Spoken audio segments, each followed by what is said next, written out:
Alright, now that I'm good and drunk, let's see what's going on in the news.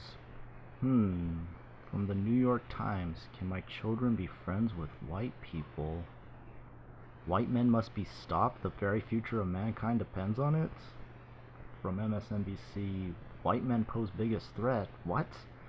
What is this from Vox? Americans are split on reverse racism. That still doesn't mean it exists? Hold on a second. From the dictionary, a racist is a person who shows or feels discrimination or prejudice against people of other races, or who believes that particular race is superior to another. These articles seem to match that description, but maybe I'm missing something. Let's dig a bit further. From Vice News, what it's like to take a vacation away from white people. Damn, that's pretty fucking Dear white people, please stop pretending reverse racism is real. Okay, From The Atlantic, the problem with Obama's faith in white America. That sounds pretty damn racist. The myth of reverse racism. What else? From The Washington Post, it's time to stop talking about racism to white people. Damn, that sounds like they are trying to silence why the war on whites is a myth and an ugly one. Jesus, man, I am getting confused. Don't pity white middle-aged men. It's ludicrous to cast them as victims. What the H? You could never say something like that if you change the word white to black. Why reverse racism is a stupid accusation. God damn it, now I'm stupid. From Huffington Post, beware of the average white man? Well, that's just sexist and racist. So here are some quick and dirty facts on reverse racism. 1. Reverse racism does not exist. 2. Reverse racism is not real. 3. No, seriously, it's not a thing. Good old MTV, you used to never let me down. What do you have to say about this? Hey, white guys, we came up for some New Year's resolutions for you. First off, did I just read that right? I think if I correct them, I might be called a racist. Secondly, what you just said was pretty fucking racist. Reverse racism is not a thing. I've been bullied, beaten up, and called all sorts of names in my lifetime, and you're gonna tell me that's not racism? Whoa, that sounds awful. I'm sorry, none of that stuff is okay. But those are examples of racial prejudice, not racism. That's because racism isn't just about individuals, it's about institutional power. Racial prejudice is not cool, but when a person of color discriminates or stereotypes a white person because of their race, in the United States, they don't have the institutional power to back them up and say that those feelings are okay. Prejudice of any kind isn't okay, but it's important to understand that prejudice and racism aren't the same thing. Okay, I think I'm starting to get it now, but just to make sure. The whole point is we can't the definition you're trying to say that it's like, oh, just based, no, like racism is based on the systematic oppression of people. White people have never suffered that. Yeah, you've tried to say it's possible, yeah, in the future it's possible to like have some form of systematic oppression against white people, but it's never happened. And so you saying that that's not going to be like up for argument is kind of like you, like a white man, setting what is or not is not racist. And so that's what's been happening throughout the centuries. And so you just telling me that doesn't make me believe you, because that's what's been fed to us for so long. And that's I think I got it. So if a person of color comes from a powerful country, or their race holds the highest office in the country, and they are discriminatory towards another race. I go and check them.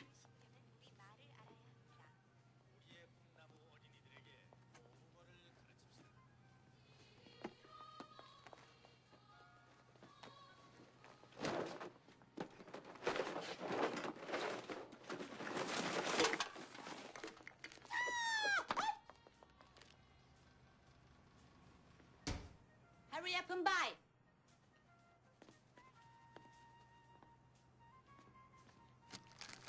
Hurry up and buy. Hurry up and buy.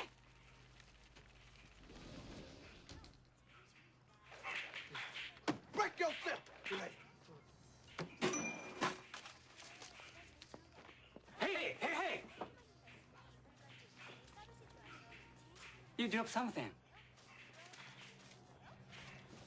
Yeah, break yourself, fool. Yeah, recognize. Give my money back. Oh, word. candy bars. Hey, Miss Ladybug. Hey, I'm talking to you. How much for this candy bar? $5. What? Better give me some sucky with that $5. Some love me long time or something. You don't like? You don't buy. Hey, look here. Just charge us for the chips and the ice cream, all right? Shoot. Hey, let's raise up out of here before I look up on these people. Hey, quit looking at damn ice cream like that before I put you on the corner and make me some money. I feel sorry for your mother. What you say about my mama? Huh? I don't want to have trouble. Just go. Go home. Don't come back. What you say about my mama? Break yourself! No! You break your fight! Soda, $5! Oh, look, what are you doing, man? Come on! Oh! Ah, pickles! $10! Come on, give me money! Give me money right now! Shut! $19.95! Also, come on!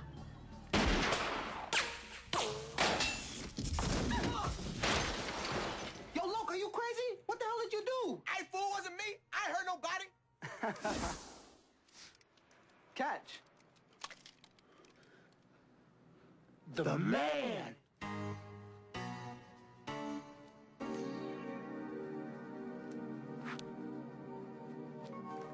Have a nice day. Oh, yeah. He's good. Then that's racist, right? Today we're talking about a mode of discrimination that predominantly impacts people of color. And you might be surprised hearing this from me, but this episode's not about racism. I'm talking about colorism. First, let's be clear about what the word colorism actually means. Colorism is not synonymous with racism. It's a form of discrimination based on skin color. And before you're like, wait, isn't that like the literal definition of racism? In Brazil, a model named Nayara Justino faced the impact of colorism head-on. In 2014, she entered a competition to become the reigning queen of the Globaliza Carnival, which is televised throughout Brazil. The title had always gone to a woman of Afro-Brazilian heritage. But Justino is black and very dark-skinned, whereas previous winners were traditionally lighter-skinned. Despite that, she ended up winning the competition, only to have her title stripped away after the Brazilian public was up in arms because she was too black to be the Carnival's queen. In this instance, the outrage over Justino's skin color came from both white and black Brazilians. She was eventually replaced by Erica Moura, a lighter-skinned woman more in line with the color of previous winners. Colorism, meaning black people can't technically be racist towards other black people, but clearly in this case, they can and do perpetuate colorism in their own communities. Alright, I finally have it. I need to go to the non-colored chalkboard. So if I do the math, we get prejudice plus power, carry the 1 equals racist. Perfect, the math works out. Let me look at the definition of racial prejudice or bigot, because I think we might be oversimplifying that word like we used to do with the word racist. Bigot, a person who is intolerantly devoted to his or her own opinions and prejudices, especially one who regards or treats the members of groups such as race with hatred or intolerance. Just as I thought, this is way too simplified and we will need to go back to the non-colored chalkboard. Alright, so just like racism, we start with prejudice. We then add in a key component, and that's being a douchebag. Then we can't forget they are also pieces of shit, but I think the main distinguisher is that they could never amount to anything. So using the same logic as the new definition of racism, a bigot is a prejudiced douchebag piece of shit that will never amount to anything. I really think I'm grasping the concept now. Let's look at a few examples to make sure. Let me remind y'all, that's how whiteness works. Whiteness is the most violent fucking system to ever breathe. What is interesting, though, is that white men continue to pose the biggest threat to Americans. Because that's like the height of white performativeness. Like, if you're really an ally, like, you just punch allies. You risk going to jail for the fact that they have a platform. You don't need, like, don't even give them the satisfaction of outing them. Just punch it. Yeah. I told you to do the work. Yeah. Punch a Nazi, stop being performative. Punch a Nazi, stop being performative. Punch a Nazi, stop yelling about it. Be about the shit. If you're a white ally. I'm trying to get kicked out. I am. I've been fucking fighting for like 3 months. I've put myself at risk of arrest all the time. Somebody threw a fucking megaphone at my glasses, hipster.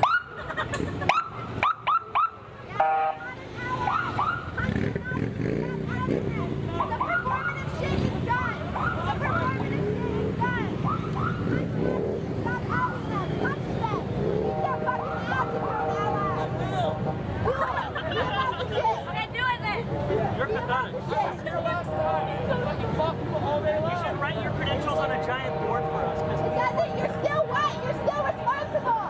This is your fault. You're inherently racist. It's in your blood. It's in your DNA. So you may recognize that some people exhibit some but not all characteristics from both the new definitions of racist and bigot. I think in this instance a new word and definition will need to be created. I propose the word raceot, a person who falls somewhere between a racist and a bigot. Let's take a look at some examples.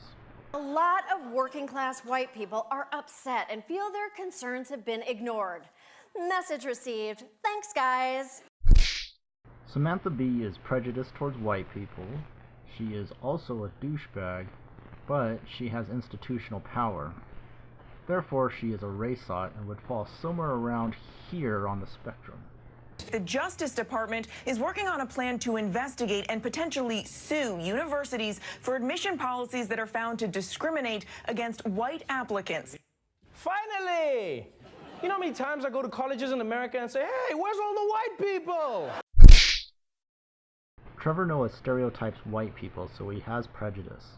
However, he is half black and half white, so he only has half institutionalized power.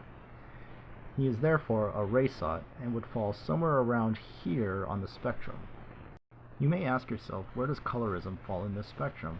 Simply put, it is a subset of raceot in the racist bigot spectrum, and if you want me to teach you that in more detail, well, you'll have to pay for that course, you freeloading sack of shit. Lastly, it should be known that there are people who are racist but are also douchebag pieces of shit, and here are a few examples.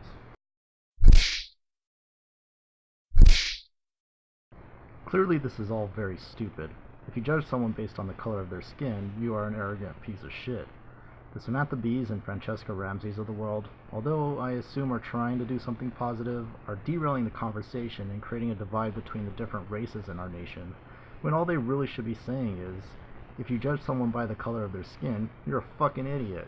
I was confused by this because I thought the whole point of Black Lives Matter, one of the points would be to speak out against singling people out on the basis of their race and punishing them for that. Because you can't control what your race is, and yet they seem to be doing that. Explain that to me. What I say to that is boo-hoo-hoo. You white people are angry because you couldn't use your white privilege card to get invited to the Black Lives Matters All Black Memorial Day celebration. Wow.